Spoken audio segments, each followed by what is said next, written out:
Bintigs James Harden. Nag-all out para maitabla ang serye.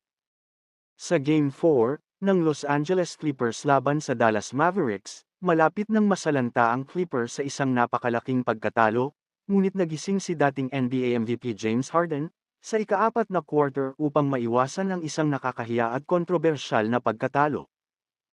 Nagtala si Harden ng 15 points mula sa kanyang 33 points sa huling quarter upang pamunuan ng Clippers tungo sa 116-111 na tagumpay at pantayin ang serye sa unang round na 2-2.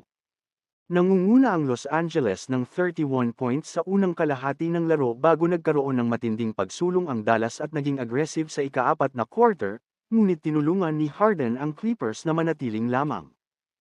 Bukod sa magandang laro ni Harden, nagtala rin ng 33 points si Paul George, bagamat mas marami ang kanyang nagawa sa unang kalahati ng laro.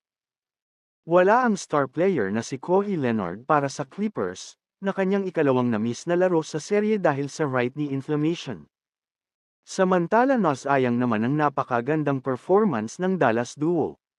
Pinangunahan ng inspirasyon na performance ni Kyrie Irving ang Mavs, na nagtala ng game-high na 40 points. Nagdagdag si Luka Doncic ng 29 points, 10 rebounds, at 10 assists, ngunit nag-shoot lamang siya ng 10 of 24 mula sa field at 1 of 9 mula sa labas ng arc. Ang 31 points na nawalang lamang sana ay ipantutumbas sana sa pinakamalaking nawalang lamang sa kasaysayan ng playoffs, ngunit tinulungan ni Harden at George ang Clippers na maiwasan ang malaking pagkadismaya. Na-impress ang mga tagahanga sa social media sa lakas ng loob ni Harden sa huling bahagi ng laro sa pamamagitan ng pagpapakita muli ng kanyang mga kakayahan upang pangunahan ang Clippers tungo sa tagumpay. Sa kanyang edad na 34, hindi na kasing galing si Harden sa opensa ngunit ipinakita niya, na kaya pa rin niyang magbigay ng mahalagang performance kapag kinakailangan. Namomotivate siya upang makuha ang kanyang unang NBA title, at kailangan niya ng mas marami pang ganitong mga performance kung nais niyang maabot ang kanyang layunin.